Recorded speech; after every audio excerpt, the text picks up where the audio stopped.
Подача, Остин! Все-таки забил! Fonte with a scooping header, it's 2!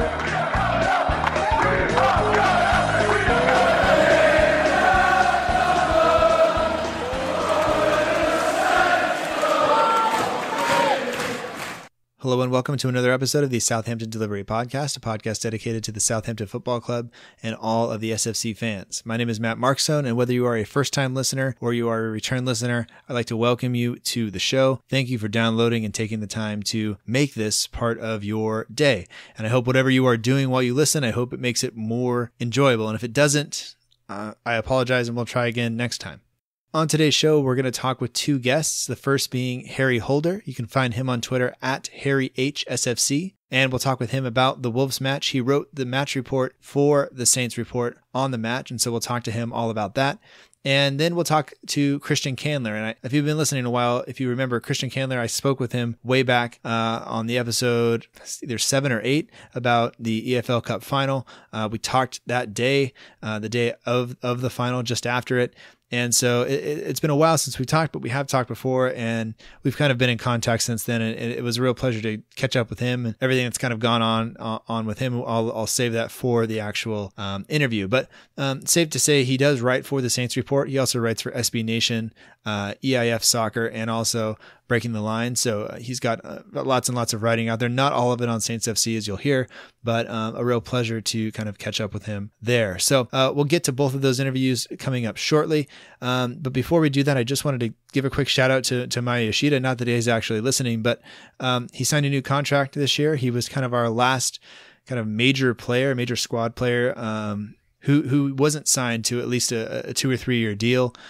He was coming up on the end of his contract, and I personally didn't think he was going to sign another one. I thought he would be off at the end of this, but happy to see that he signed that. He's been a great steward for the club, or of the club. He has kind of been one of those guys that you can just count on him to go out there and do his job each and every week and not complain. And even when I think we were getting on him as fans, even when we didn't believe in him, he still went out and did that. And sure, he makes mistakes, but I think the job that he does and the improvement that he's shown over the past few months has been immense. And the fact that when Stephen Davis is not on the field, that the captain's armband rests with him, I think says a lot about his character. And I think at times like this, when we see some of the other guys that we have on the squad and the way they act just in soccer, around the world of football or soccer in general, I think he is something to be respected. So very happy for him.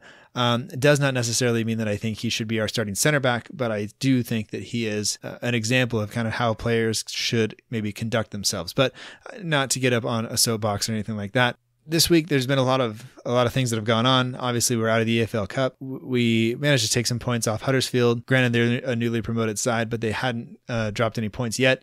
And, we're still struggling to score, and we'll talk about all that stuff later. But in Houston, which is where my American football team that I love, and the Houston Astros, where the baseball team that I love, they're obviously undergoing some serious stress right now. So my thoughts are with them very much going through this time. I have friends down there. My wife used to live there, so she has friends there. And so just to kind of see and hear all of the stories coming out of there, I just hope that everybody is safe. And that's really all that we can hope for. And I'm not even sure what you say in times like this. Like it's difficult. And I just hope that the people there are safe and that they can, kind of start their lives over and deal with this in the best way that they know how.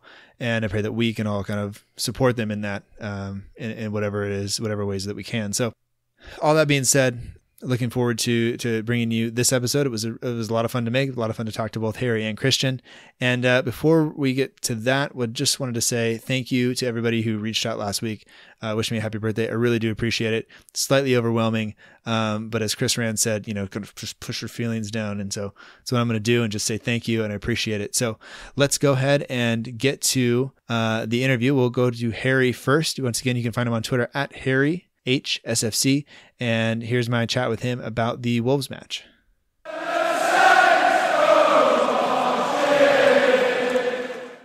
We'd like to welcome to the Southampton Delivery Podcast, a podcast dedicated to the Southampton Football Club and all of the SFC fans, Harry Holder. You can find him on Twitter at HarryHSFC. HARRYHSFC. And he's writing for the Saints Report. And Harry, just thanks for joining us kind of last minute to fill us in on the Wolves match. Yeah, no worries. And so you were there. You made the trip down to St. Mary's.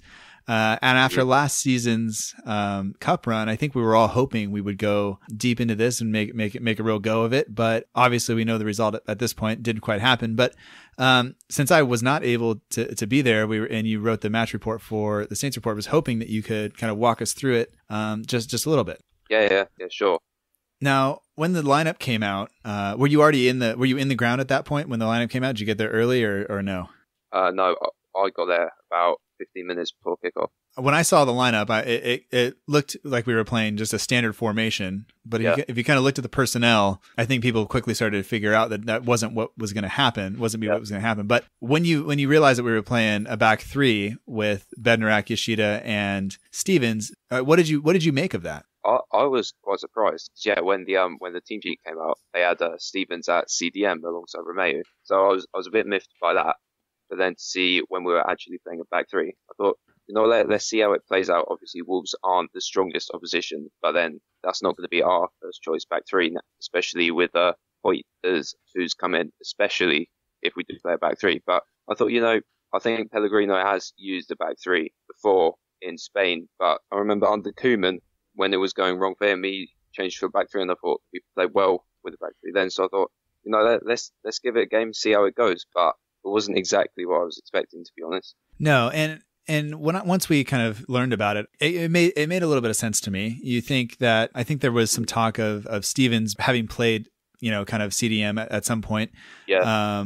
Outside the first team. And I think that putting him maybe at the and I don't even know who's playing in the middle because I didn't get to see the match, but you give him time on the ball and allow him to carry it forward maybe a little bit more. And you kind of think maybe it offers Bednarak a little bit more protection, coming into his first competitive match. But I really thought it was going to be good for McQueen and PA because they are traditionally midfielders. And so you allow them maybe to get forward a little bit. So I thought, in my head, and this is, I guess, what I do is I just kind of try to make it all positive. And so I'm going, oh, this is going to be great. But it really just didn't quite work out. And I think that's an understatement, correct? Yeah, absolutely.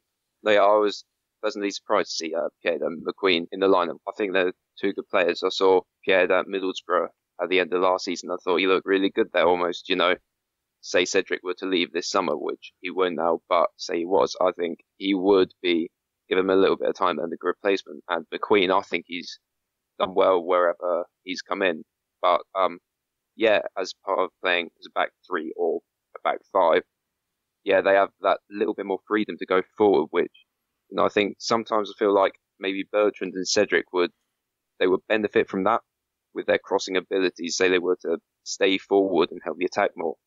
Yeah, and seeing as how we're kind of, we've been searching for the answer for goals for some time. Yeah. Maybe that helps. But also, when you kind of think about it, we've been able to, even if we do manage to get crosses in the box, there has to be people in there. So that doesn't solve that issue. But, obviously Wolves are from the Championship. They're not playing terribly down there. They're playing pretty well. But I guess what stood out to you in the first half with them being able to kind of just carve us open?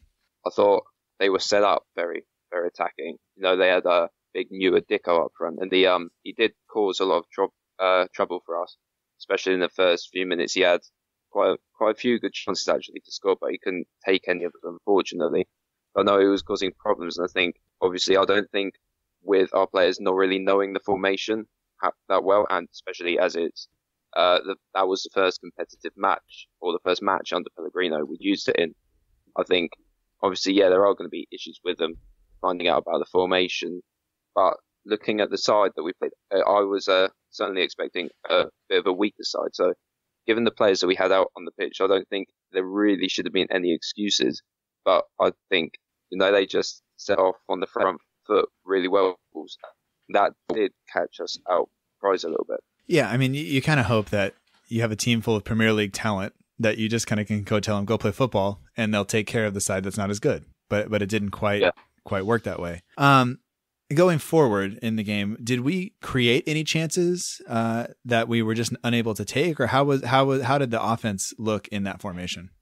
It was very much wing based because Wolves see they had two centre backs and they had a very tall CDM as well. So they had lots of height and strength in the middle. So we had to try and play down the wings. And I thought we were creating well but again, it was just a case of we can get the ball into the box, but there's no one there to take the opportunities. Like one CFL to Tadic, I think he was probably about 8 or 10 yards out.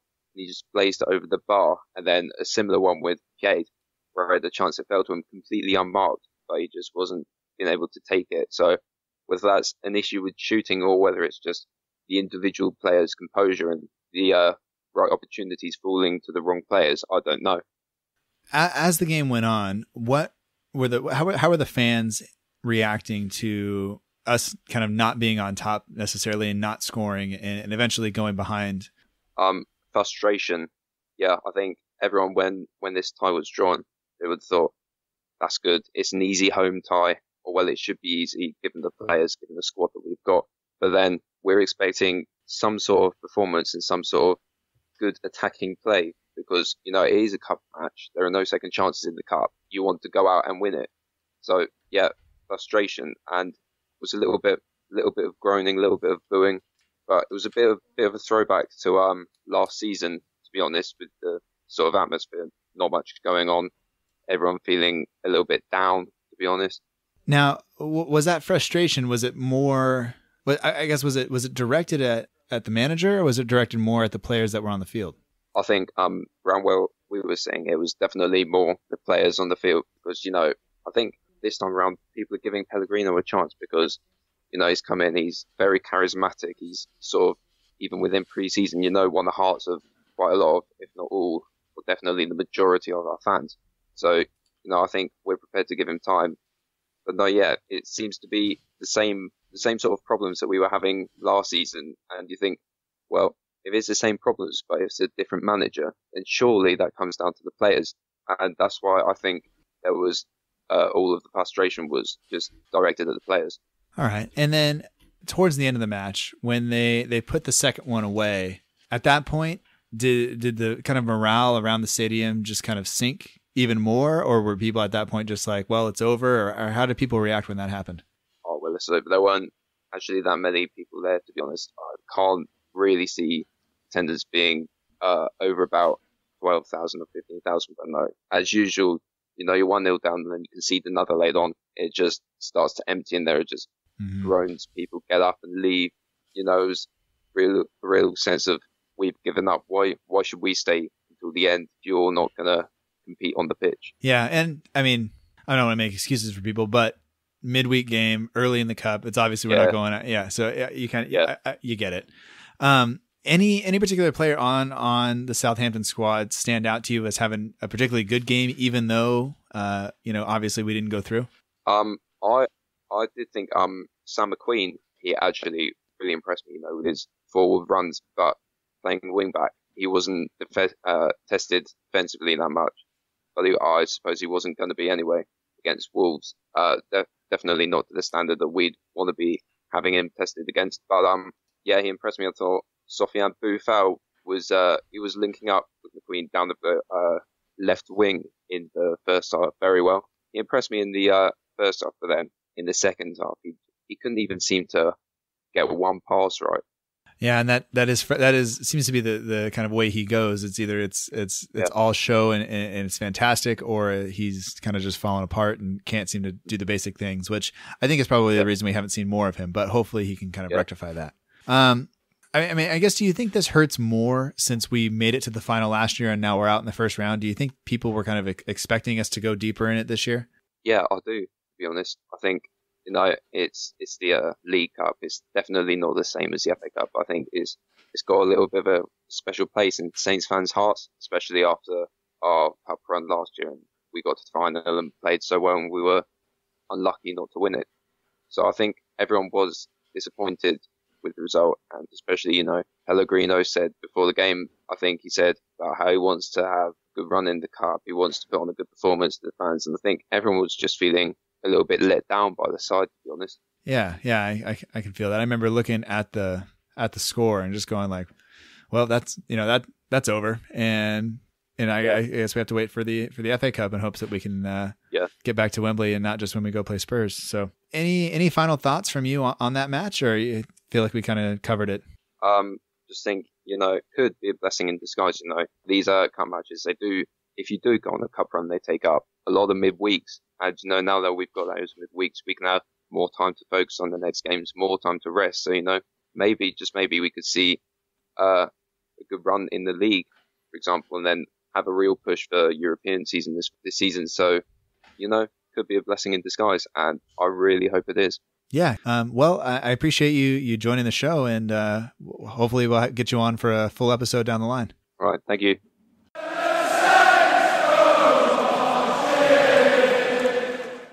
And once again, that was my conversation with Harry Holder. You can find him on Twitter at HarryHSFC. He writes for the Saints Report, and I'd like to thank him again for joining us. I'd like to apologize also if you heard maybe a dog collar in the background of that interview. The dog was running around the house. He was awake. Everybody was awake. We usually record super early in the morning. We recorded kind of mid-afternoon, and the dog was up kind of moving around. And also my wife went to the grocery store and then came home and was putting groceries away. So if you heard some bags or something in the background, that's what it was. I apologize. But I'm a dad and a husband and all those other things too. And sometimes the podcast is not the most important thing in my life, but that's okay. I do still enjoy it, and I hope you did too. Hope it did detract from what Harry had to say. So we're going to jump straight into the interview now with Christian Candler. You can find him on Twitter at _Candler. And before we do that, just like to give a quick shout out to the We Are Southampton page on Instagram, and remind you that for matchday edits, polls, competitions, and more, be sure to check out We Are Southampton on Instagram. Matt, who runs the page, has been a supporter of the show. He's done the logo for the show. He's been a guest on the show. So special thanks to him.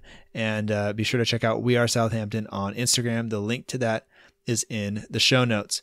And speaking of my conversation with Candler, he basically recorded this inside of a bird sanctuary, so you will hear the sounds of nature all around you as we do this. I think it adds a little bit to the conversation, frames it nicely, and it also sounds like he could have been sitting next to a sprinkler. So if you hear that, whatever. But this is just an episode of ambient noise in the background. And I don't think it detracts too much, but I hope you enjoy it. And maybe if I wouldn't have said anything, nobody would have noticed, but I noticed. I kept thinking about it, so I have to say something. But that, there's really nothing we can do. And it's much less kind of annoying than if it was just like a constant humming of like a fan or something, or if it was like, he was basically seated next to a drag racing track, or maybe like, I don't know, a train horn, all things that could be more annoying, a barking dog.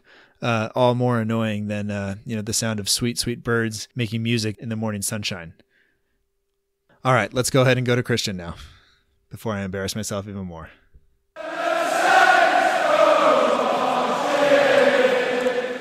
We'd like to welcome to the Southampton Delivery Podcast, a podcast dedicated to the Southampton Football Club and all the SFC fans, Christian Candler. You can find him on Twitter at _Candler. And he's a featured writer for SB Nation, the Saints Report, EIF Soccer, and Breaking the Lines. So, Christian, welcome to the podcast again. Hey, Matt. It's good to be back. I'm happy to be here. So last time we talked, it was just after the EFL Cup final. We had like a 2-part recording session. I was in a hotel room. It was a whole thing. You remember that? Oh, yeah. That was a lot. Seems like so long ago. Yeah. Well, I mean, I think it's like, it's over 20 episodes ago, so over 20 weeks ago. So, yeah. Yeah. But good to chat with you again. And we've been, of course, chatting back and forth on Twitter and things like that. But it seems like you've been busy writing and school and all that stuff. Yeah, I feel like I've just changed so much since the last episode, like my whole outlook on almost life. And so it's been a good little journey since the last episode. And you were busy writing over the summer, even though it wasn't necessarily about Saints. You've been writing for a couple other outlets. And the main outlet you're writing about Saints with would be the Saints Report. And if people haven't checked that out, they can find that at the Saints Report on Twitter. But you've been writing for, like we said, several other outlets. And recently you had an article come out called Jogo Bonito, Unity Through Sport. And I've read through it a couple of times. You want to tell the listeners a little bit about that, and maybe just in case they haven't seen it? Yeah, so that article basically just came out a lot of almost frustration and just passionate, the divisiveness of the world. It was kind of more philosophical than anything else, but it's just sports really unite people when other things can't. And so it's just sort of a call to people that still can be that unity, because it's come up a lot, especially like here in the States with the Charlottesville stuff. And like LeBron James and these American athletes have come out and talked about it. So like I just talked about it through soccer, football perspective, and just how beautiful that can be, and it has been in our world. And I mean, here in the United States, usually baseball, in our history would take that kind of role, I guess. Yeah. But like you pointed out in your article, throughout the rest of the world, it's been football or soccer. And so, I don't know. I thought you had as a history teacher, you had lots and lots of examples that I will be sure to use in class about people kind of coming together and setting aside differences and focusing on something other than, political allegiances or things like that. So, I would think that an article like that would be maybe difficult to write and put out there, just because people are so divided right now, and things are going on like that. So I don't know. I appreciate you putting that out there. Yeah, thanks. It was definitely like, I looked back on it and I thought I thought it needed to be said. And just as a question, I don't know if you can answer this, but like, did EIF give you any? Were they very supportive of that? Or were they kind of like, are you sure you want to put this out? I mean, they gave me some support. I didn't give them any heads up that the article was really coming. I was just like, hey, I wrote this, check it out. And then they looked at it and said it was cool, and then they put it up the next day. Nice. And you had quite a summer in terms of reporting. And I think we stated last time, you're doing this kind of as a hobby and because you love the sport, and you love it's a kind of a way to get some creative stuff out there. But you had, I don't know, I mean, you got to be kind of a behind the scenes reporter at the U.S. men's national team game, right? Match. You got to meet the squad and interview and all that stuff. Yeah. So like last time when we were talking, it definitely was just a hobby more than anything else. But now it's almost turned into my career outlook. I've kind of embraced it. But this summer, I did get to talk to the United States men's national team, got to interview a few of their players, which was it was such an amazing experience to do that and be a part of that world. And that was definitely a big moment for me in terms of this reporting and journalism. But that was just amazing. And that was through EIF again, and definitely give credit to them. Like, thanks to them for giving me that opportunity. Well, I'd also like to thank your old boss. Well, like that came after I got to interview the national team players, and I was talking about it at work, and he just sort of came up to me and he's like, no one's going to remember you from that path. Like this hobby isn't going to turn into anything. Like it's my job to crush your dreams. Like he said that word for word. And then like, once he said that, I was like, okay, it's definitely, I'm not going to be here anymore. Well, and weren't you, I mean, you were at home as like a summer job, right? Or were you still at school? I mean, I live in Nashville now. So it was like during summer break. I had worked there since about March. And are you still there? No, no, I quit there, and I'm currently unemployed, but school's back in session. Yeah. Focus on that. It's worth it. Yeah. Well, I mean, we have, lots to talk about in terms of the squad and stuff, but we had the midweek match against Wolves. Obviously we're out of the EFL Cup.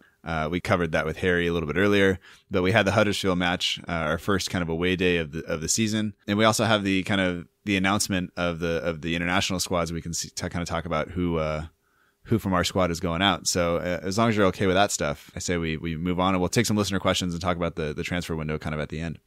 Yeah, that sounds great. So let's just start with, we're now officially on the international break. Well, I guess by the time you're listening to this, we'll be on the international break, but still a few more Premier League matches to go as we're recording. But in terms of our squad, who gets to go, I think if you go down the list, Gabbiadini's going to Italy, Bertrand's with England, Davis, Ireland, Tadic, Cedric, Yoshida, Bednarak, Poland. And I think the big note there is that he's not with the under 21s or the under 23s, whatever it is. He's with the senior team. And then Shane Long, Hoyt, and Jake Vokins goes with the England under 18s. I think then the biggest kind of thing that jumps out to me, at least, is that no James Ward-Prowse, no Redmond, and no Forster on that list. Yeah, I mean, there's no real surprises from our list except for Prowse and Forster, and I can get Forster His performances have definitely been really shaky, and Pickford and I think Butland got called up too. Mm-hmm. I think they're more deserving of it right now. And hopefully that is sort of a motivation for Forster to be like, all right, let's buckle down and get more focused.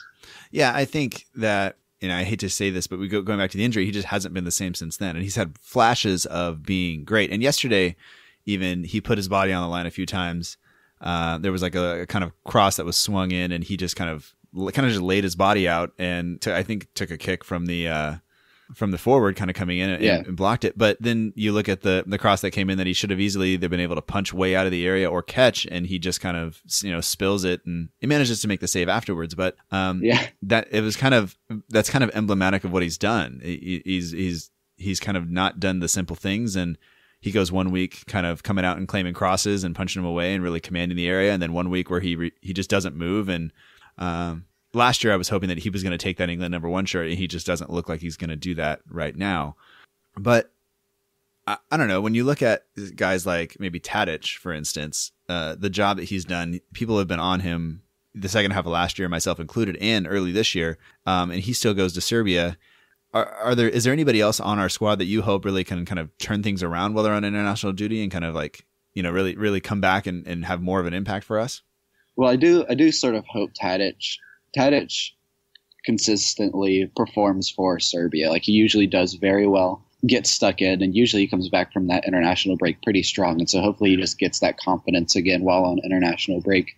I think Bednarek will be interesting to watch since he just got called up to the senior squad for Poland, like what that means for him in the future. Like, say he does do very well for Poland if he gets that opportunity, if he comes back into the squad and gets a chance. And then I really I want Shane Long to do well for Ireland and to get back into the swing of things like we've seen for him before. But I just don't know if he can do that. Yeah, it'll be interesting, and you kind of look at how Ireland play, and they don't play the same way we do. They don't tend to play the same style, and I think sometimes a player of Shane Long's kind of build or whatever, he's going to require a certain type of football. And I thought yesterday when he came on, he played very, very well. And we'll talk about it later, but he did some things that I wasn't sure he's going to be able to do. And I was pretty happy with that. I did miss one kind of glaring person missing from this list for the international duty is Virgil van Dijk. But obviously, the Dutch coach came out and said, well, if he's not playing for his club, why would he play for us? And I think that's you got to get in the squad somehow, buddy. Like, so. Yeah, it's definitely the strangest circumstance I think we've had as Southampton in a long time in terms of the transfer and like what to do. And it's so touchy, and there's so many like unknowns about what to do with Virgil van Dijk. But I think this is definitely going to frustrate Virgil. And we'll see what that happens, because Hoot, I feel like I should know how to pronounce that name, because he got called up. And so, he's in the locker room right now with the rest of the team, and Virgil's probably looking over at him from the U23s like, he got to go, but I didn't.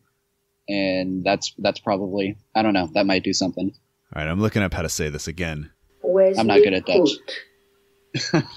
Wesley Hoot. Hoot. Okay. I'm going to screw it up anyway. Yeah, I am too. God bless the internet. And I've listened to that, 100 times, but I still can't manage to get it. So I feel like it shouldn't be that hard of a name to pronounce either. Like you hear it and you're like, oh, that's not too bad, and then you try to pronounce it and it just doesn't work. No. Whatever. Yeah. So I think hopefully international duty goes well for everybody. Hopefully, I always just hope people come back healthy. Hopefully, kind of Tadic can get into a kind of a groove, and I do kind of worry about Stephen Davis, just because he is getting up there and he runs himself into the ground each and every game. And if they go play, 2 or 3 matches, 2 matches and do that, I kind of want him to rest. I hope he, just considers that, but I think he's just going to play until the wheels fall off, because that seems like the kind of guy he is. So I can't really fault him for that. Yeah. But looking at yesterday, looking at the Huddersfield match, the lineup that we had, the same as the starting lineup, I believe, that we had week 2 against West Ham. Did that surprise you at all? It did surprise me a little bit. I'm not surprised that Wesley didn't start. Stevens and Yoshida have been pretty much mainstays there since Font left and Van Dijk got injured. So like they're fine being there. They both look solid. I'm kind of surprised that someone didn't start instead of Tadic, just because Tadic has looked so off of it at the beginning of this season. I don't know what Pellegrino has against Buffal, but he hasn't been playing like much at all at the beginning of this season. No, he's been largely left out, but you know, Buffal didn't really get a whole lot of game time last year either, and we're kind of looking at the second manager at Southampton to kind of leave him out a little bit, and so you start to wonder like what he shows in training, if he's getting the things done that he needs to get done, and kind of what's going on behind the scenes that we don't see. But I don't know. I think, to be honest, I don't know. I can't really fault the manager too much for how we set the team up. Yeah. You kind of just hope that the guys can go out and do it, and I mean, for large parts of the day, they did. They played okay, especially defensively. But we got to fix whatever's going on up top. But I guess we can safely say that the performance we had yesterday much better than the performance we had midweek. So just be happy, I guess, with that. Yeah, I'm not surprised. Because of the midweek performances, that's why I wasn't really surprised that Ward-Prowse didn't start. Just because apparently he did one of his worst games ever against Wolves. Yeah, and we have to say that neither you or I. It wasn't televised here in the U.S. and it's midday, and everybody's I'm at work, you're at school. The early round cup games not easy to watch. Yeah, but I guess if we kind of go through the events of yesterday, just kind of the first half, Huddersfield kind of started pretty lively. They looked like they were definitely up for it in terms of coming in, and they were coming off. I don't think they conceded a goal yet. They had won their previous two matches. And so, Redmond had that chance kind of early on. He got in behind the defense and put that ball kind of across the goal. And I think he was shooting. He wasn't trying to get it to Gabbiadini, but he missed. Right. I think that was like definitely our clearest chance of the first half. But then I thought for large parts of that half that we were basically just defending. Is that kind of what you saw when you were watching it? Yeah, that Redmond chance turned out to be way more crucial than I thought it would be. Just because that was our only real chance in the first half, and if he had scored that, who knows how the rest of the game would have gone. He definitely should have scored, and I feel like we can say that for a lot of Southampton players. But he definitely should have scored. And then the rest of the half, we could not break down the Huddersfield press. And they are very organized, but we should have, I don't know, I feel like we have the technical players to be able to pass through them or break them down in some sort of way, and we just couldn't. And there were several instances, I think in the second half mostly, that you could see Stevens' frustration with Yoshida, because Yoshida played himself into trouble a few times with that press and just unable to make that pass that he needs, or even just clear it, just get it out of the area and get it out of the kind of the danger zone. So. And it seemed like a couple of times where if we got down into the offensive end, they were quickly coming back the other way on a break, and we had a couple of times where Davis made a block, Yoshida put his body out there too. So the more I watched it, the more I felt like it was the opposite of the Swansea match, where we were the ones, Huddersfield are just creating chances and putting balls in the box, and we're just trying to defend, and they can't get it in the goal. So I don't know, it was worrisome. I was anxious watching the first half.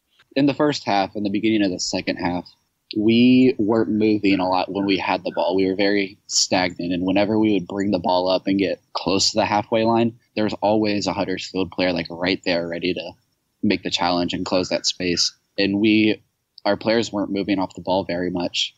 And then in the second half, after the second half wore on, then we saw players start to move more when James Ward-Prowse and Long did come in. We saw a lot more movement off the ball, and that's what opened up the space. And so we just weren't moving enough in the first half. And would that have been something that the manager probably notices and makes a note of at halftime to kind of make that change? Yeah, there are lots of people getting on Pellegrino already, and I don't think we should be on Pellegrino's back already yet. The squad, Pellegrino's still trying to change that mentality that Puel brought in. And Puel was very stagnant. I think a lot of our players are low on confidence, and that's really the big thing. And we just need our players to get that confidence and intensity back. Yeah, I can understand that. And I thought some positives from the first half. I thought Lamina played pretty well.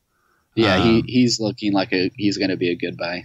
And just when you watch him run, he just has like the most giant ass of any like footballer I've ever seen. Which I can appreciate because I can't like wear pants because my legs kind of just like, I just blow the legs out of them, and so when I see somebody else with a similar problem, it makes me happy.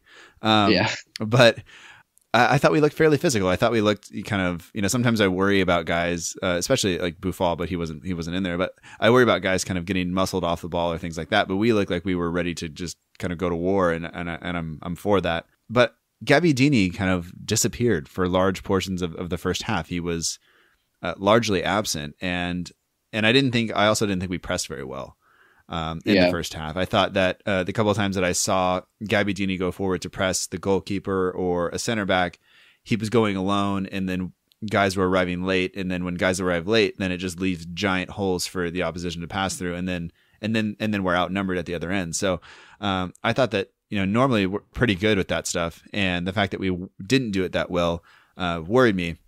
And I was actually fairly surprised to see that the possession stats and things like that were fairly even at halftime. We actually had slightly more possession, but the attempts are not anywhere close. We only had 2 attempts in the first half, none of them on target. Huddersfield had 9 attempts with 5 of them on target. So that to me is slightly worrisome. Yeah, that is the most telling thing. I think a lot of our possession was in the back between like Yoshida, Stevens, and just trying to give it up to the forwards. And so Gabbiadini, I don't think he got a lot of he didn't get a lot of service. Like the ball just wasn't going up there to him. He might have been making the runs, but the passes just didn't come into him. And so I think it does kind of go both ways. Like he could have done a little bit more to get into the game, but I don't think he was getting the service that he needed to put his influence on the match. Right. Because he's just kind of up there by himself waiting for the ball to get up to him so he can do something, and it just never came. Yeah. I mean, because we mentioned before that he is isolated largely in the system, and that's something that hasn't changed from last year. But I don't know how you fix that when you constantly worry about conceding goals at the other end. So I don't know. And I think we've seen a couple system changes under Puel last year, and then kind of reverting back to the 4-2-3-1 this year, but it hasn't really, I'd say, fixed the issue. The start of the second half, though, I thought we came out with a lot more energy.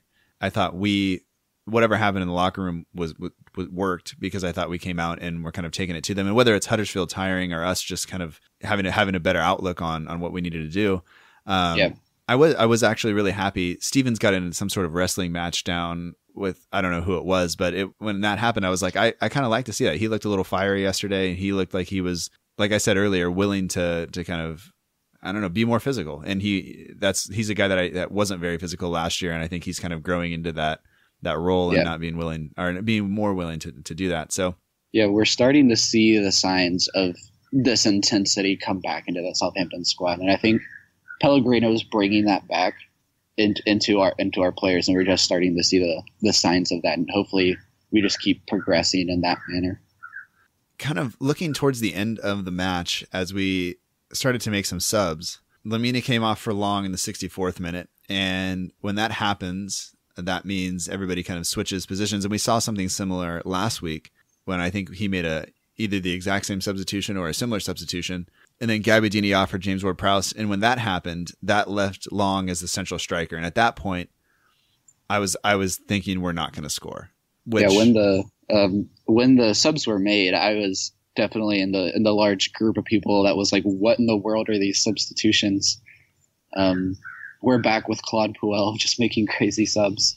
But then the subs turned out to actually influence the game in a positive way. But I wish that Gabbiadini had almost stayed on. I feel like Tadic could have come off. He could have come off earlier instead of Gabbiadini. Okay. And we should have had like Gabbiadini and Long up there, just because I don't think Long is good in the Premier League when he's isolated by himself. But he did pretty well. Yeah, and it was kind of weird. Almost like, I don't know, I always think Long is going to be the guy that's going to work best on the counterattack, when we're going to sit deep and kind of defend and hope to just break away and create a couple of chances. But yesterday it looked like we almost had like a front four as the game went on, and Gabbiadini and James Ward-Prowse and McQueen were kind of up top. Redmond was kind of floating in behind it. It seemed like they were very fluid, like they were all kind of moving around, and we definitely had at least half chances come out of that. I thought that was really, really well played. But when the substitutions were happening individually, it was kind of like, what's going on? What's going on? Yeah. And then kind of, as you kind of looked at, for me, at least when I was looking at what the product was, I was like, oh, that, this actually kind of does make sense. And, you have to give, I think, Pellegrino a little bit of credit. Like, he's not making the same substitutions as Puel was last year and hoping that something's going to change. He was, I think, looking at the game and saying, this is what the game needs. This is what we can do. And I mean, it almost worked. I mean, we had several chances there at the end. We had the non-penalty call with Ward-Prowse. We had Bertrand almost sneak that header in with a kind of a nice cross from Long, which doesn't happen ever. And so, and Long also found Ward-Prowse for that non-penalty call. So I thought overall it wasn't bad. But looking kind of back on the game, do you see any, if you just looked at the defense and say, like, how did they play? Would you say they played adequately? Do you think they need to improve? Or what do you think about the defense? I think they did pretty good. I think this is the worst time to play Huddersfield. They're on such a high. They just got into the Premier League. They're super high on confidence. The atmosphere is behind them. They're feeling really good. And so just with their press, it was always going to be a little tough for our defenders. And to not concede against them was pretty solid from them. I think they did well in that manner. They did what was asked of them. And then what about our midfielders? How did you think they performed? For the midfielders, I think they could have done a little bit better just controlling it. I feel like if we had been able to hold more possession in the midfield, especially in the first half, we could have had a lot more influence on the game positively from our standpoint. They just weren't that link between attack and defense very much in the first half. But once James Ward-Prowse came in, they looked much more fluid and strong connecting the two. All right. And then lastly, the attack. I think the place everybody thinks we need to improve the most. Would you agree with that? Yeah, we just need to find a way to score. We just really need to find a way to score. And that's where I go back to the mentality that was instilled in us under Puel that was very pragmatic and very low on confidence. Like, our players just don't have that confidence. And that's going to be Pellegrino's biggest task, is to change that confidence again. And I think he will and can, Ward-Prowse, in an interview after the game, he was talking to an interviewer about the not scoring goals. And even Ward-Prowse was just like, we have the quality, like, we're going to score goals. We just need to get that. We just need to take our chances and get that confidence in front of goal again. And I think that just needs to come back, and I hope very soon. Yeah, seriously. Somebody was asking me yesterday, I was frustrated after the match a little bit with us not being able to score. And they said, like, what, like, how bad is it? And I said, like, if my daughter was going on a date, I would make the guy wear a Saints kit, because there's no way he's going to score. That's the level that it's at. It is frustrating. But hopefully international break will kind of, get that, people will get that right, and it looks like we have a lot of our attacking players are going out. So hopefully they do that. Looking back, full match stats, we dominated possession for the most part, or I had more possession, I should say. But then the shots, 16 shots for them, 6 shots for us. That's not enough. That's not good enough, in my opinion. Yeah, I agree too. I think Huddersfield was always going to have a lot of shots just from how they press. Just like thinking back to the game, I don't think they had a lot of clear cut shots. Like, they might have had the 16 shots, but none of them, I don't remember being terrified of them scoring except for just a couple of them. Yeah, and a lot of them were situations where the ball was crossed in and not fully cleared or kind of held in, and then the second cross came in, and that's what created an opportunity. But it was not like a well-placed cross onto the head of somebody that Forster has to make a great save. It's just kind of put into an area around the edge of the 6-yard box that we just had to deal with. So I do understand that. And oftentimes those stats and stuff can be deceiving, and I'm not looking at kind of where those shots came from or anything like that. But I mean, moving on from that, we have kind of the end of the transfer window coming. Yeah. And I can say that it's the most difficult thing for me to talk about because it just always seems like it's all speculation. Yeah. Especially because Southampton keep things so quiet. So yeah. There were lots of comments yesterday on Bertrand's looks and attitude during the match. Did you make anything of that? And I know I just don't think Ryan Bertrand looks very happy most of the time. What did you make of, if anything, of that? I know I'm in the minority of this apparently, but I don't think Bertrand is that unhappy. I think he's just very, like, he's always been on the quiet side. Like, he's not let the emotions get the best of him usually. I saw some comments saying that he looks like he doesn't care, and I didn't get that. Maybe it was just me. But I think just the whole squad is pretty low on confidence right now. And I think people are just kind of making that connection. Because Bertrand's performance is just, they have been down a little bit, but I don't think he doesn't care, Yeah. Yeah. I mean, it's difficult. I think maybe we're conditioned to read into the body language because that's what we do. I mean, we're sitting here analyzing everything probably more so than some of the other players are even, Yeah. But because I think that's we're not playing the game, we're not training, and it's kind of sometimes just being a fan is our escape. So if we can just concentrate on that, it allows us to kind of, not worry about some other things. But let's just go through. I have a list of some players here.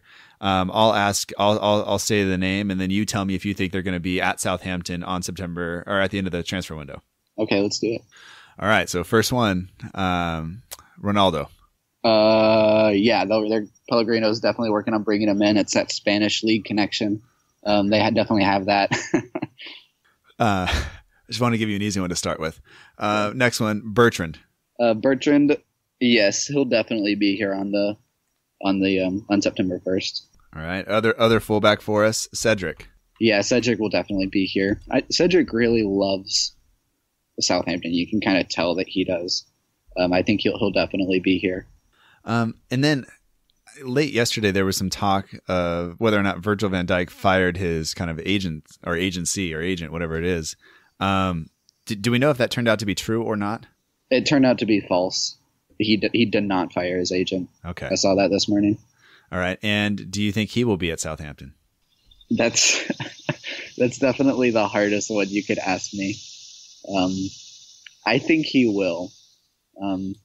Just the stand of our board that Ralph Kruger has come out and said, like, Virgil's not for sale.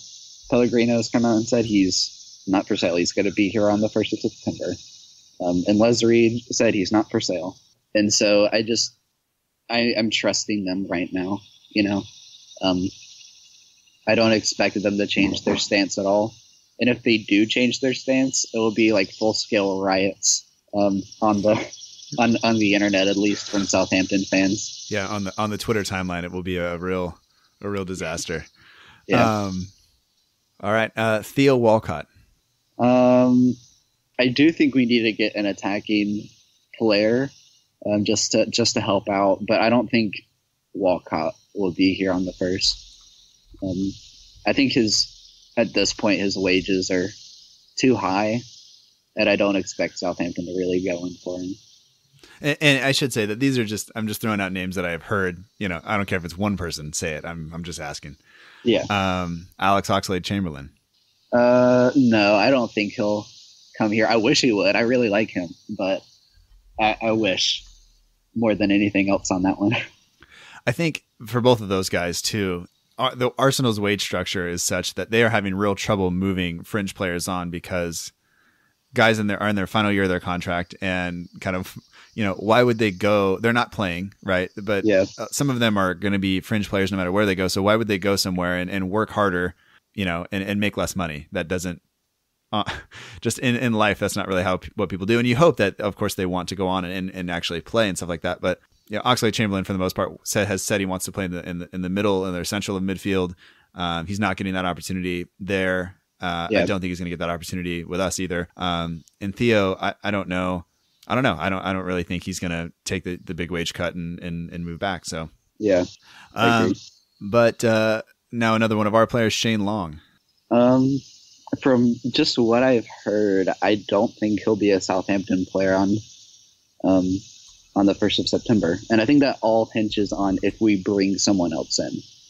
If we bring another attacking player in, that sort of fills that Jay Rodriguez or Shane Long role where they can really play anywhere up top. I see Shane Long going to Burnley, but it all does hinge on if we do bring someone in. Okay. And I've also seen links, at least recently, Crystal Palace, Newcastle, and Brighton all possibly being interested in Long. What about Mikel Antonio? Ooh. If we it's one of those things. Like if it all sort of hinges on Shane Long, if he goes, if I could see him being that attacking player that we do bring in. Like he seems like the type of player that can play anywhere up top that can sort of fill that role. And I like him. I think he'd be a good player for us. So do you think he's coming? Oh, I hate this speculation. Yeah. Okay. All right. I'm gonna go with no, just because the transfer window I feel like has let me down. Yeah. Yeah. Well, and I mean, I can't think that he would be at all, cheap. I obviously I haven't checked him out in terms of what his value and where he's at in his contract, but I can't believe he would be. Yeah, he's English, so that brings his price tag up. And it's a Premier League club to a Premier League club, which means it's automatically inflated even more. Yeah, well, if we could sell Jose Font to West Ham, maybe they can just give us Antonio. Yeah, yeah. Although that really hasn't worked out for them. But hey, maybe they get rid of Slaven Bilic and then the new guy comes in and says, I don't want Antonio, which I think would be ridiculous. But hey, West Ham is just not in a good spot right now. They have not begun the season well at all. And so maybe Antonio will want out. Yeah, well, maybe by January they'll be relegated and then they'll have to offload some people. Yeah. And lastly, Felipe Anderson. Ooh. I don't know much about Felipe Anderson. I can't say that I've watched him, but I've heard he's super talented. I don't see him coming though. No, I don't either. I just saw somebody hoping. So it's yeah. All right. So, I mean, for the most part, we're not moving a whole lot of players, which is kind of what the board has said.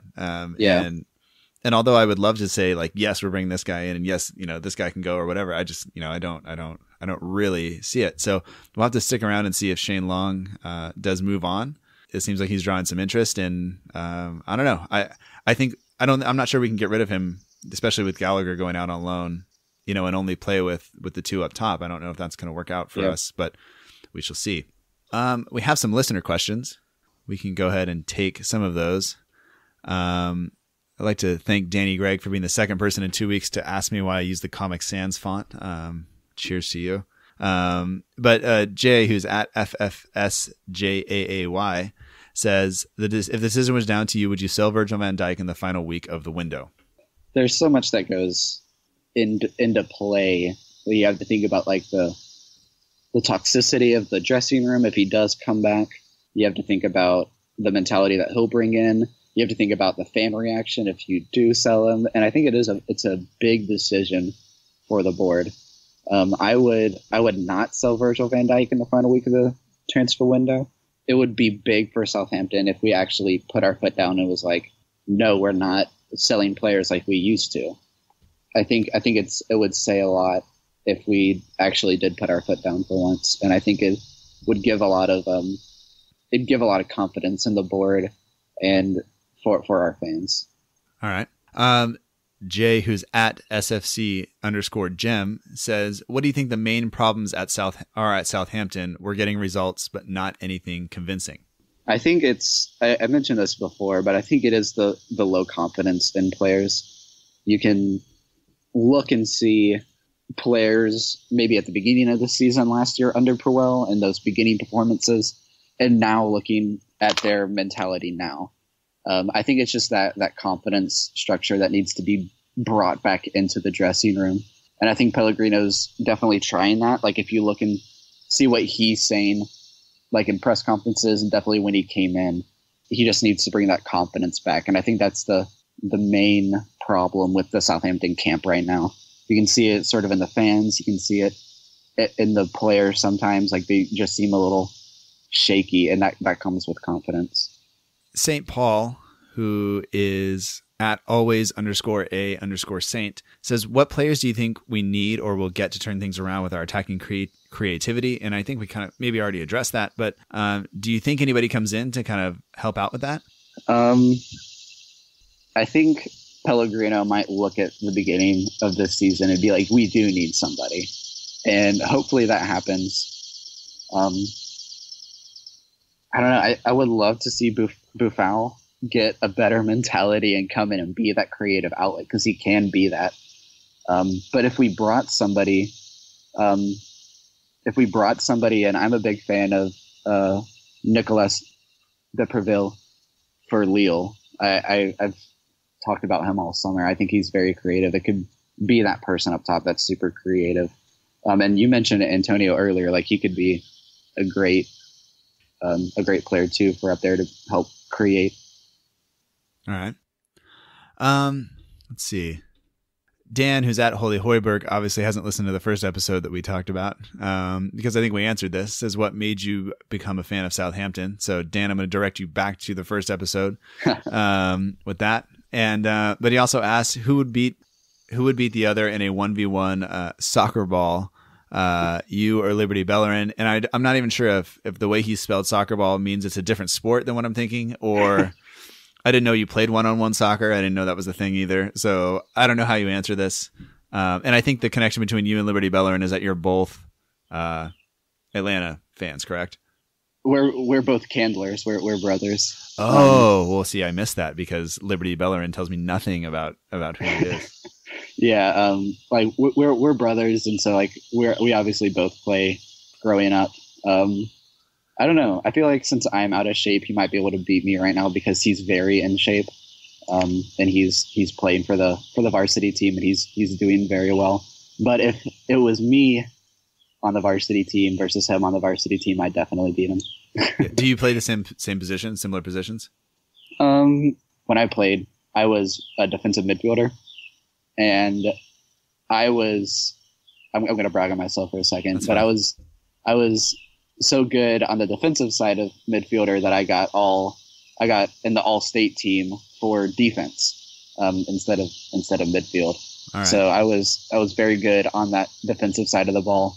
But Liberty Bellerin, Sam, he plays either an outside mid or he plays in goal.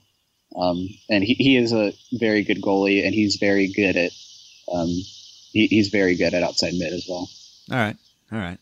Well, Liberty Bellerin, I apologize for not knowing that you are a Candler. I feel bad now. But thank you, Dan, for those questions. And yeah, so that does it for those. I have a couple that I would like to ask you. Yeah. If Emma Watson was a Liverpool fan, would you still want to date her? Oh no. I would. I love Emma Watson. She's a perfect human being, but that would be the one flaw, and it would make for some very interesting game day discussions. All right. And lastly, we've played Wolves, and I think Huddersfield are the Terriers. Am I correct in saying that? Yes. All right. So we played two animals this week.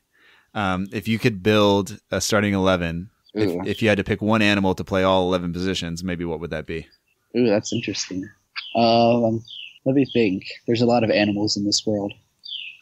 The first one that comes to my mind is just like a cheetah or a leopard, like one of those cats. I feel like could be pretty good if you trained them at this game. See, I think it's difficult because that's a lot of pace, but no stamina. yeah, and probably not super rational decision making. That's true. I could see own goals or rash tackles, but it'd be a Klopp gegenpress type of team. And you wonder, if they all just attack the ball and leave the whole of the rest of the pitch exposed. I mean, who knows? Yeah. I figured those were good for this week. But Do you have anything else that you like to discuss? I've pretty much exhausted what I had. I do want to talk. I really do still trust Pellegrino very much. What he said after the game really made me feel good. Like he was talking to one of the Southampton people that was interviewing him after the match, and he asked Pellegrino his thoughts, and you could tell how frustrated Pellegrino was, like standing there trying to talk to the person. Like he's very frustrated that we aren't taking those chances and creating. And he said at the end, he said like, we need more. And like that was good. Like he isn't satisfied with where we are. And so like I feel good about what he's bringing in. I did see a tweet yesterday that talked about Pochettino's first 3 matches. And it wasn't very good either. Like there was a loss to Norwich in there. We had to have like a 90th minute penalty to beat West Brom, and then we drew against somebody else very mediocre. And so like I think he just the people already jumping on Pellegrino need to calm down a little bit and just see what he's able to do. Like August isn't even over yet. I guess just his reaction yesterday is a lot better than what it could have been and what it might have been under, Puel, which is kind of just everything is okay. We'll just keep doing this. And if he's saying we need more and we need to do better, then hopefully, that's probably similar to what he said in the locker room at halftime. And the team kind of responded. So I definitely think he needs time. And I think somebody also pointed out that we're on pace for 63 points or something like that at this point. Oh, really? So because maybe we just calm down a little bit. But I mean, we haven't lost yet, so that's definitely a big positive. Yeah, and first team to take points off of Huddersfield. So hey, that's I think that's good. Not to say that we don't have a lot to improve on or other things we can do, but hopefully hopefully we do it. And whether or not we bring people into the transfer window or we offload some people. And one of the things that I was kind of wondering about is us going out of that cup competition so early. We have kind of a large squad. I didn't ask you about Jordy Classy, but like guys like that, that's where they were going to get time in the cups. And now with our squad, him, Højbjerg, where are they going to find, games, or are they going to be on their way out? I think Classy's on his way out. I think there's no way that he is here on September 1st. I think he's definitely leaving. If I remember hearing correctly, I think Højbjerg was hurt. I think he's been hurt. So I think he's definitely going to get some game time as the season goes along. Because I mean, Romeo, Lamina, they can't be there in that spot every single game, and I think he'll definitely come in and help. Like Højbjerg's ceiling is so high, like he could be so good, and I hope that he's just able to achieve that here.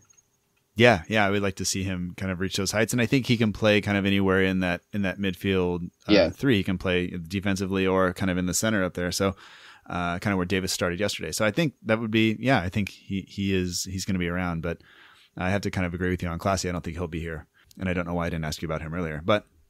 Anyway. It's because we forget about him because he doesn't. It's like he's already gone. Yeah. But I don't know. That pretty much does it for me, and I appreciate you coming on the show again, and I'm glad that you're writing more and more, and hopefully we can do this again later. Yeah, I'm really excited I got to come back. Like coming on these things and just talking with everybody on Twitter, whether that's Southampton people or beyond. Like it's really just helped me in my life, especially like this summer, figure out like the career path that I want to take. So thank you to you and to everybody else listening. And that has been a part of my journey since I came on Twitter. I appreciate that. No, yeah. Thank you. No problem. Well, thanks, Christian. And we'll talk to you soon. All right, cool.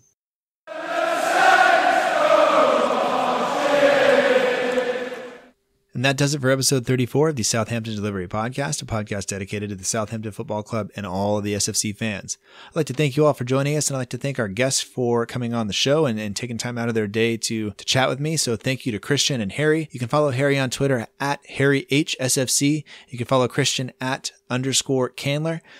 They both write for the Saints Report, so be sure to give them a follow. And the links to all of the writing outlets and all the articles we talked about are in the show notes, as well as the links to a bunch of different podcast platforms that will allow you to subscribe to our feed in iTunes, Stitcher, Acast, Google Play, TuneIn Radio, or wherever else you get your podcast.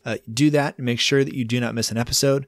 If you prefer to listen on SoundCloud, we update SoundCloud with the most recent episodes, and all of them also show up on YouTube as videos, because that's what YouTube is. So if you like to listen there, go ahead and do that.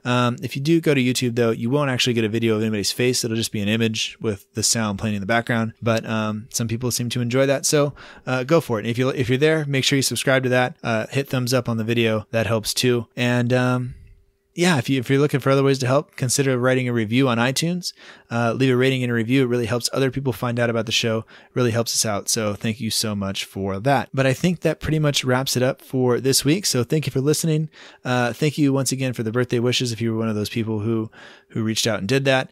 And hopefully we'll have you back next time. We'll be back next week with another episode. And until next time, remember that together, we march on.